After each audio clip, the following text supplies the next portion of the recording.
I'm going to ask Bart, hey, yo, Bart, do you now become a Friday person because the real world is intervening to this point, or was this like a, hey, I'm free on a Friday, can I come and parachute in and catch up kind of a deal? So definitely more of the latter. Okay. I'm still not entirely sure what the real world is going to have for me on Monday. But yeah, this week especially, we had multiple meetings on Mondays, and also I was tired after the weekend. Oh man. Well, and that's what I wanted to get into with you here as a part of the discussion to start things off. Since you're getting the chance to circle back with us, I guess it's only appropriate that we run through this particular sequence one more time to get your thoughts on it, courtesy of our friends at BR Football. Jade Rose, the 21-year-old from Harvard, scored against Brazil in Atlanta. Now with a save!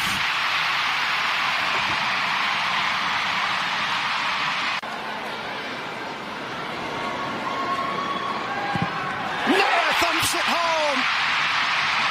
And the stadium erupts! Steps to the spot.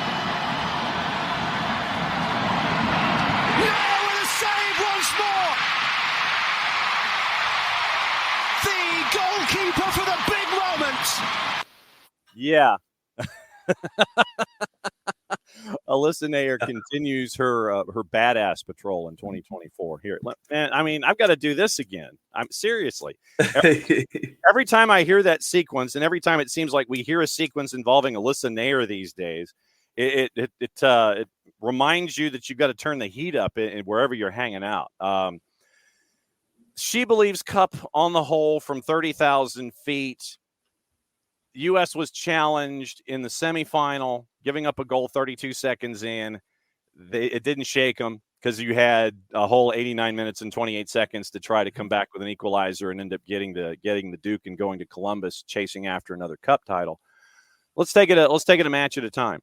Let's go back to the semifinal in SheBelieves and what was noticed by you now that you've had the chance to kind of decompress a little bit and watch it. Yeah. But take that first matchup for me and what still sticks in your mind. Well, I think the thing that stuck in my mind is something that I saw through both games, but really noticed it in the first game, was our real desire to press high up the field. Obviously, the goal that Jaden Shaw scores is because Sam Coffey, who's the deepest lying defensive midfielder, comes up high up the field, presses a Japan attacker and dispossesses her.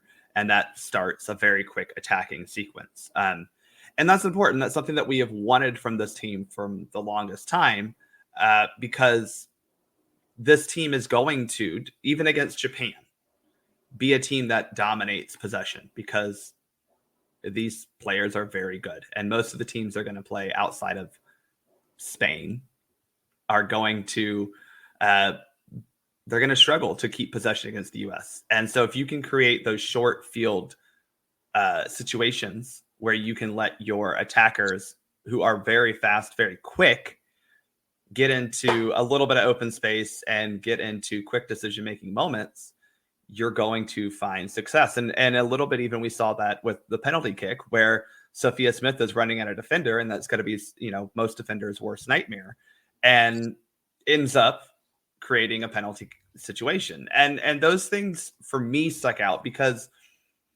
we're still in the interim era, right? We do not have, no offense to Twila, but she's not a real head coach. She just isn't. That's not still a substitute teacher getting notes. Yeah. And so to that end, all she can do is pass along notes to Emma Hayes and say, this player was good, this player was bad, and execute whatever lesson plan she was given for the day, whether it's just a worksheet or she's actually helping them, learn a new algebraic equation. I don't know exactly what Emma has been telling her or what she's trying to get her to do. I don't know if Emma even wants that because she probably doesn't want another voice explaining things to this group of players. But I'm sure she's trying to tell them general concepts that she wanted to change. And I do think we're seeing that a little bit. And I do think that this team that we're seeing, and the game in Atlanta especially, is against a team in Japan who is very talented, very technical, has the ability to counter press, has the ability to still create chances on the dribble, unlike Canada, who has zero offensive creativity. Japan actually did that. And I thought the U.S., outside of one real chance, which was, we can get into it because it happened again in the second game. Outside of that chance, I think the U.S. did a really good job defensively of controlling what Japan created. You're going to give up chances. Japan's the top 10 team in the world. They're good. You're going to give up chances to a team like that. You just don't want to give up quality or clear-cut chances. And I thought defensively they did a good job of limiting those. All right, so carry that through to the final in Columbus, and you look at, once again, having to come from behind. It's back and forth. You're trying to navigate all those emotions that are attached to that. Mm-hmm. And the substitutions were the ones that seemed to spur the action and get you back in the match, try to get you over the top. And then eventually you end up going to PKs and getting the win there. Yeah, well, and I think that was the key for me, was because I was very confused by the lineup to start the game. Mm-hmm. Mainly because I thought that the midfield against Japan was actually really effective. The Coffey, Haran, Shaw midfield, because they balance each other out so well. And I think as we move forward, I think Haran as the 8 makes a lot more sense than Haran as a double 8 or a 10. And that is just because, as we saw in the goal that the goal that was the go-ahead goal at 2-1, she is so good at finding a pass. She's so good at also progressing the ball in the dribble. And if we can utilize those strengths of her, she's not very quick. So you do have to put, a defensive midfielder next to her who can do kind of that work. But once she gets the ball at her feet, she can truly be a deep lying playmaker. And then you add Sam Coffey to it, who does add a little bit of possession as well. So I think Sonnet playing most of the game, I'm not sure if that needs to be done anymore. No offense to Emily Sonnet. We love her. Thanks for representing Atlanta for so long. But I think that we learned as the starting lineup was super ineffective. And then you saw what a lot of the subs can and should be doing on a broader basis. Naomi Girma got dinged up. They said it was an early thigh injury, and that kind of had to reorchestrate things when you were trying to plot your starting 11s and such. When it came to SheBelieves on the whole, since the tournament's passed, and when our friends at Soccer America give Alyssa Nair a 6 for her activity between 6, I'm just going to be like, I'm going to go to the Bart Keeler system here. Who I guess we'll go to the GBU, our old buddy Chuck Dowdle, when he would do the good, the bad, and the ugly, and he would look at a great play, a not so great play, and then one that was really out there that really was awful. So the good old GBU for the SheBelieves Cup. I don't know how much B and U you have, but if there are GBUs from SheBelieves, where would you give them? Well, it's fair to blame Alyssa Nair for the goal that Canada scored to open the scoring in the first half. Mm-hmm. I think it's fair to say that Alyssa did not read that correctly and did not respond to the ball over the top correctly. Now, I do want to go back to what we saw in the first game, and what we've seen a lot is Tiana Davidson is not very fast. And having the fullback pushed super high on her side, because at this point, Crystal Dunn was pushed really high to pressure. Who was it who got that ball? Oh, Ashley Lawrence, WVU grad.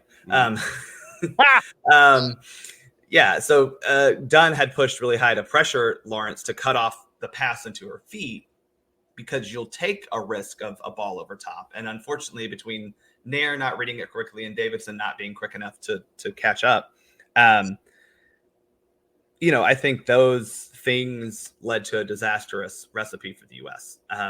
And that does need to be fixed. I think the problem is that Tiana Davidson is probably one of your better options as a center back. And even if Naomi Girma is on the field, she's not coming to cover that, because you still have, as she scored, Adriana Leon and other, attackers that you still have to account for. So I think that is a problem that Emma Hayes is going to have to figure out of how do I balance my back line a little better, because leaving Davidson exposed is what happened with the Japan goal when Niswanger was up high. And Nair got caught a little bit there because she does have a tendency to not want to get beat at her near post, so she will cover that more than she will her backside post. But yeah, I mean, look, this was a mistake and it happens. Canada is really good at making a game ugly. That's the only way that they get results. I'm still baffled by the fact that they have a gold medal, because of all the teams that I would have expected to win a gold medal, Canada is not one of them. And ever since then, Bev Priestman has been playing, murder terrorist ball, akin to something that, I think she would fit in well in the Red Bull system or the Union system. Maybe she and Jim Curtin are besties. I'm not quite sure what notes they're sharing, but they don't make games pretty. Yeah. Well, but John Herdman and Bev Priestman, I think they attended the same. Well, right, and that's how Canada plays soccer. The Canucks do not do pretty. Wow. And that's. Yeah, sorry, Rich. It's Philly weekend. I'm sorry. Or, I'm not gonna sorry. Y'all are getting shots. That's why my tickets are being sold to anyone from Philadelphia at a $10 fee, because we got to check your ID. Oh boy. Oh. By the way, not to dig into this, but 50,900, a new record. Yeah, 59.44. Yeah, that is true. Absolutely true. But I guess, we got to check their IDs, because who knows if they're actually Atlantans. We can't credit. Wow. Dell with a question for you. Do you see how stupid that sounds, by the way, Jim? Anyway. Dell with a question. What changes will we see with the team when Emma comes in? Change of formation, question mark.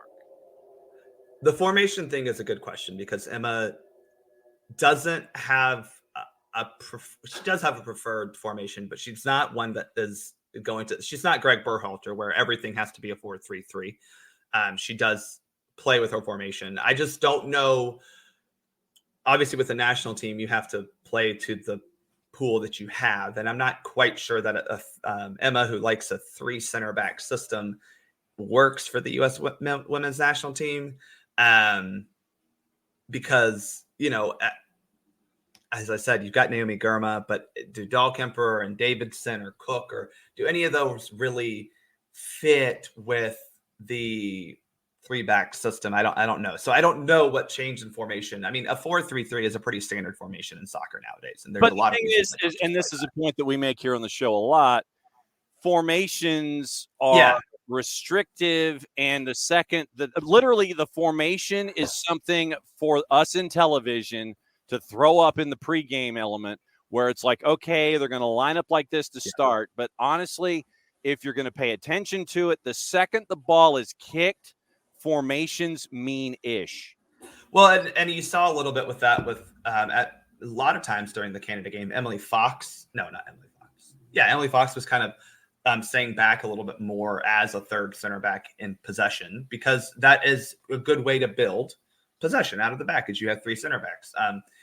It just depends. And I think that's something that we just don't know. I think the general thing that I will say is that Emma will play, and I know this word means a lot of things to certain people, but she will play a pragmatic style, meaning she is going to try to maximize the talents on the field. Some people hear pragmatic and they think, Big Sam Allardyce kick it long. Emma's going to want to have possession, but she's also not dumb. Yeah. She's a very smart coach. She understands that if you have Trinity Rodman, Sophia Smith, Mal Swanson, and even Alex Morgan up top, you need to use that capability to run at defenses. And that's not really a possession style game, So balls over top.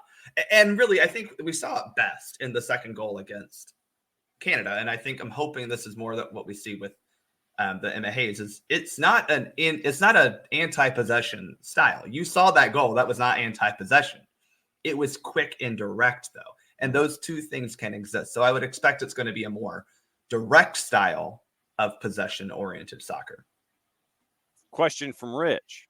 Oh, by the way, what's the mug and what's in it this morning? Silly mug. It's WVU Reed College of Media, which isn't going to exist any longer. It had 7 years. When I went, it was a school of journalism. Then they went to the College of Media, and now they're being absorbed into the College of Creative Arts and Media, a new one that the university has had, because as much as I like Igor Dingy as a person, he clearly doesn't know how to manage university finances. Take a sip. Question from Rich. Kickoff coffee in the cup, though. Attaboy. And our friend Melissa Ortiz, who is the co-originator of it. Rich with a question: does Twila stay on Emma Hayes' staff? Yes, that's worked into the contract, 100%. Twila will stay on. She'll just be an assistant. I think it'll probably be similar to how you see PJ Callahan, still part of Greg Berhalter's staff. A little bit different scenario, but yeah, I mean, she'll stay on. That is part of the contract, and that's fine. I mean, I think Twila is a capable assistant. She clearly is a perceptive coach, but she's just not a head coach, and there are differences between being a head coach and an assistant. And she seems to be a pretty good assistant. She's very well qualified and certified, so that's good.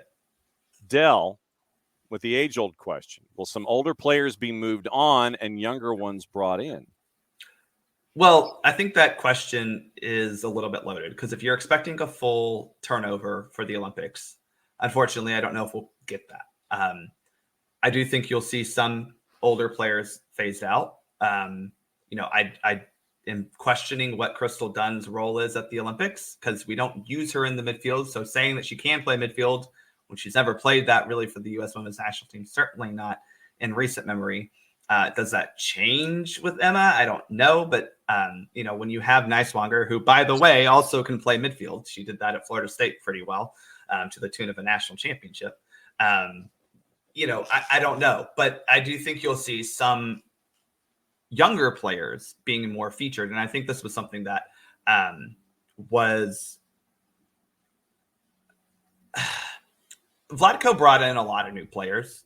You have to give him credit for that. I think the problem with Vlatko was he settled on a team a little too soon in the cycle and tried to grow that group for the World Cup. And we saw at the World Cup where he ended up leaving some players off that he, had the whole time, or didn't even play some players that he had been using the whole time. So I don't know how to answer the question, because I don't know what Emma's, she starts in June. The Olympics are July 25th. So how much she gets? 4 matches with this team. 2 of those I would assume are going to be pretty much, the 18 you're going to have for the Olympics, and a couple youngsters. But in terms of young players, you'll see a lot of new ones coming up. And we have already seen Jaden Shaw, right? She's a youngster. She's 19. Mm-hmm. So she's coming in. Yep. Who does she phase out? Maybe Rose Lavelle if she's not healthy. I think DeMello and Sanchez have clearly been dropped in favor of Shaw. I don't know if they're old players, but, where does Alex Morgan fit in? Because, we didn't see much of her this camp, but Katarina Macario is back, and she's scoring a crap ton for Chelsea, who, by the way, are playing Barcelona in the Women's Champions League semifinals. You can watch that for free in one of the DAZN apps or whatever. There you go. Excellent plug. Excellent plug. That's next weekend, actually. So if you're looking for high quality soccer to watch next weekend, the Women's Champions League semifinals is actually worth watching. But that's the question, right, John? Because you have Soph, who can play across the front line. You have Macario. You have Morgan. Those 3 kind of all want to occupy that center forward position. Who gets left off for the Olympics? It could be, hey, Macario, are you able to go 90 minutes? Because clearly so far she's really not. But that's the question, is how does Alex Morgan keep her spot? Another one might be Emily Sonnet. She's versatile. She can play a lot of positions. I don't know if she's good at any of those positions, but she can play a lot of them. And on an 18-player roster, versatility means more than true ability, right? Yeah. If someone's a 10 out of 10 at one position, but someone's a 7 out of 10 at 3 positions. Yeah, that's a 21 is what you're getting. Yeah, well, yeah. That's blackjack. Yes. Question from Rich about Twila as Jarrett joins us now. Rich wants to know, as he's been kind of impressed with Kilgore, and he was wondering if NWSL or USLS teams would come calling. I'm glad you're impressed with Twila Kilgore. beat 2, 3, 4. That's all I got. Her contract is to stay with you. Like the contractually, and the agreement is that Twila will stay on. Like that was announced when Emma was announced back in November. That she'll stay on. Now she obviously could choose to not to. I think we're a little past. Yeah, April 12th. We're a little past NWSL hiring season unless someone gets fired, which I think we're too early for that. And you bring up a point about USL, but I gotta think that she's making a pretty decent salary with U.S. Soccer right now. Yeah. Dell is then asking, Rich reminds us, and they play Manchester United in the FA Cup semis this week. They do.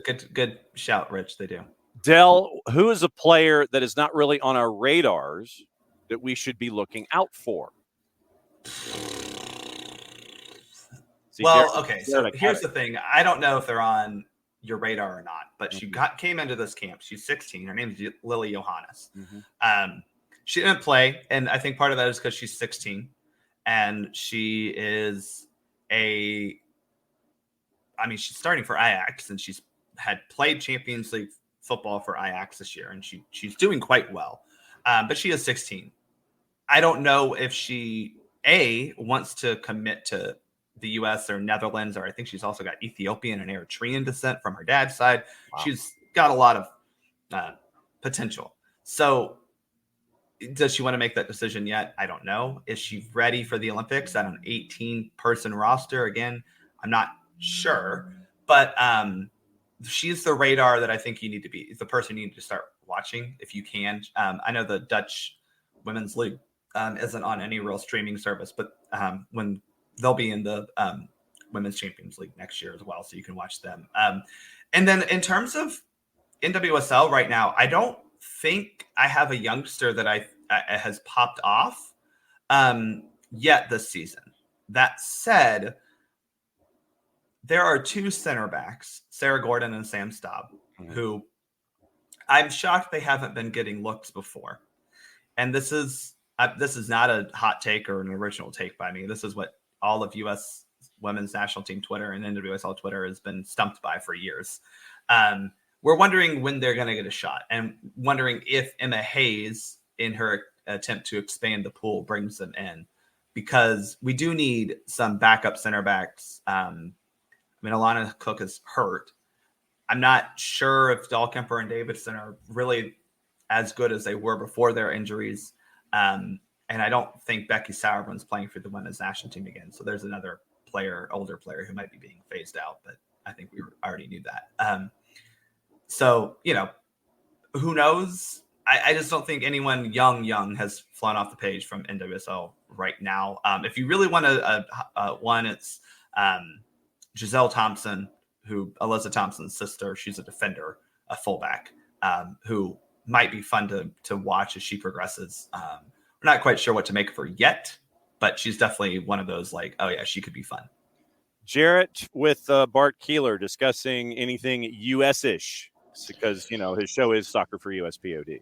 I don't even know what you guys have discussed. I just kind of rolled in to hear Twila Kilgore talk and women's national team. And I just is Alyssa Nair the largest mental terrorist in this hemisphere? Let's start there. I think that's a great question though, Jarrett, because as a goalkeeper, I gotta be honest, half the battle in a penalty kick shootout is mental, right? Maybe 90%. There is a woman who writes for, I want to say she writes for the BBC or someone. She's in England, and so they're salty about Alyssa Nair saving penalties because they're mad that they couldn't score a penalty on her in 2019. But she was mad they making keep the point falling that short in general. Well, Bart didn't Alex Morgan celebration. Bart didn't he didn't lift up his pinky, but we knew where he was going. I think so. She made this point that Alyssa Nair, the kicks that she saved weren't good kicks, and I'm like, yeah, you still have to save them. Yeah. How many bad penalty kicks have we seen go in the back of the net? Well, that means they're good penalty kicks. They went in. And how many times have you seen a goalkeeper guess the right way and still not make the save? So Alyssa basically guessed, I think she guessed it the right way all but one time in that penalty kick shootout against Canada. 2 of them she didn't save because they were good penalty kicks, and that's like the dumbest answer. If you are under the age of 12 out there, 15, penalty kick taking as a kicker, you have one job: keep it either low or high and put it into the corner. That's it. You do that with a little bit of pace, goalkeepers aren't saving. 9 times out of 10, they're not saving. Right? That's what Jesse Fleming did. To your point, Nair guessed right on Fleming. Fleming just knocked the living hell out of it and put it in the corner. It was a beautiful penalty. And if you do that, goalkeeper, I mean, even Alyssa Nair's penalty kick, it wasn't the best because of the placement, right? But she hit it hard. Sheridan can't keep that out at that, I mean, especially nowadays, Jared, I'm sure when you were playing, you could take about 17 steps off the line before a kick was taken and they would allow it. I mean, you look at the 99 World Cup shootout, Brian Scurry is damn near at the 6. Yes. On some of those saves. True. But nowadays with one part of 1 foot on or above the line, and VAR to confirm that, it is a little harder. But yeah, I mean, 90% of that is mental. Well, and the idea of when you are wandering up and you are taking a penalty and you have a look on your face, and I will mention the Canadian shooters. You had some looks on some faces for the shooters for Canada in that round of PKs. They wanted nothing to do with it. And I mean, even lost to this woman a month before. So even if you don't want anything to do with it, don't go droopy dog walking up to the penalty spot and give the impression of, oh crap, I actually have to do something here. Oh my God, oh my God, oh my God. What am I going to do? Because then you've already lost. Fake it till you make it. Yeah. Listen, I think as coaches do need, this is a job of a soccer coach at youth development, is teaching kids how to take a penalty kick and how it is, again, I think it's, what baseball is 90% mental, the other half is physical. Correct. That's penalty kick taking, Thanks, Yogi. I'll be honest, like at the tournament I played back in January, I saved a couple penalty kicks, but I also got to take one because we got to that point in and I'm a goalkeeper. I haven't, when I kick a ball, I'm blasting it, 60 yards down the field. That's my job. Or it's going, 5 yards to the player next to me. You just go up there and say, hey, I'm gonna score this. You pick your spot and you go. Like, I think a lot of kids are trying to do a Joseph stutter step run up or a hop or all this stuff. Man, just go up there and hit the crap out of the ball toward the side netting. I mean, seriously, I hate to say that it's that simple, but it is, because goalkeepers are going to struggle to save something like that.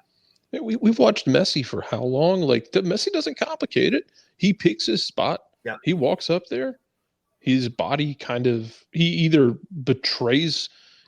counter betrays what he's going to do, or he stays completely neutral. And some goalkeeper loses their nerve because it's Messi, and he just picks a spot out and hits it. It's not complicated. He's not hitting it off the underside of the crossbar like Zidane. He's not chipping it. He just picks out a spot and goes. Yep. It's one of those things where as a young player, I would even say have two directions you go and just feel confident in both of them. All right. Last thing before you go, Bart, the U20 draw has been set for World Cup qualifying. U.S. is in Group A with Costa Rica, Cuba, Jamaica. Group B is Honduras, the DR, El Salvador, and Canada. And they might numb everybody to sleep in Group B and come out of that one in one piece. Group C is Mexico, Panama, Guatemala, and Haiti. 12-team tournament takes place July 19 to August 4 in Irapuato and Celaya. Top 2 in each group. Top 2 best third-place finishers advance to the quarters. U.S. has won the previous 3 U20 CONCACAF championships, qualified for the last 5 U20 World Cups, reaching the quarters in each of the last 4 appearances. Should we obviously expect more of the same, or what are you hunting for here in the U20s? Well, look, I think, Jared, the same way that I looked at this, the same way that I do in the fact that when he's watching an Atlanta United youth team, you're looking for individual performers, not necessarily a team performance. You want the team to look like they're playing in a cohesive and structured manner, but you're looking at individuals. And so hopefully this is another chance to find those, those individuals who are the future of the national team. But also specifically to the U.S., look, you're at the stage now where qualification is the standard. And if you don't do that, that's a problem. Yep. You mentioned how many in a row. I mean, the reason we qualified for this year's Olympics is because CONCACAF made the Olympic qualification the U20 tournament. We hadn't qualified for the U23s since 2008 because we kept failing in the U23 tournament. At the U20s, though, we get it done.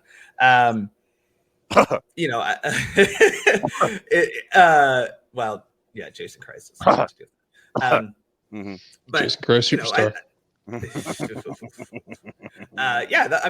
That's the expectation. You got to win and qualify. That's it.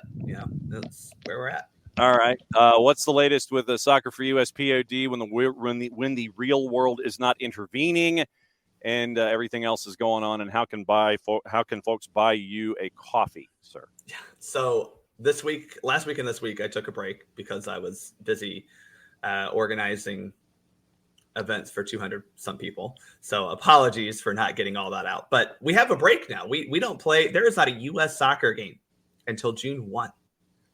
So we'll have some content that is not game related. There you go. We're going to do a couple about just general kind of bigger questions that U.S. soccer has. We will have a kind of recap on the SheBelieves Cup and like the interim era of Twila, because it's worth talking about and kind of how things did deviate from Blatko but still stayed the same, and to Dell and Rich's questions of what's the future look like under Emma, right? Which I'll again say we don't know, because Emma is not a dogmatic coach. She's just not. We'll also have some stuff about I think we wanted to talk about, I got to remember what Caleb and Thomas wanted to talk about, because I feel like one was about Open Cup and maybe one was also about the MLS, USL. I don't want to say rivalry, but what we're talking about. Yeah, the philosophical differences between the two groups. Spoiler alert, we prefer symbiotic relationship rather than rivalry, because I think both are required to make soccer in this country good. Yeah. Okay. And you can buy me a coffee at buymeacoffee.com/SoccerForUSPod, and make sure you follow at SoccerForUSPod on Twitter. And if anyone is looking for tickets to the game on Sunday, I have 2 up for sale. So. There you go. All right. They're inexpensive, unless you're a Philly fan. There you go. Then you get the Philly surcharge. Thanks for hopping in and pushing the real world aside on a Friday and giving us the update here. We'll catch up with you soon, my friend, and have a good weekend. We'll catch up with you next week at some point when you let me know when the real world doesn't intervene. It might be Monday. It might be Friday. We'll find out, John. You have a good call on Sunday or whatever it is that you do. Yeah. My big 30-foot head inside Mercedes-Benz. That's going to be on Sunday. I'm sure your wife is one of the few people who love seeing your head that big. No, she sits there. She'll be sitting there. It's like, dude, your head is so big. that crown of yours, man. You got to chill on that. I'm mad at her Auburn Tigers for busting my bracket, so she can. She was kvetching about the fact that 3 Alabama sides went to Spokane, Washington for ish sakes. So, and who scheduled it? Who was on the committee? Greg Byrne, the AD for Alabama. So there you go. There's your black helicopters. We'll see you next week.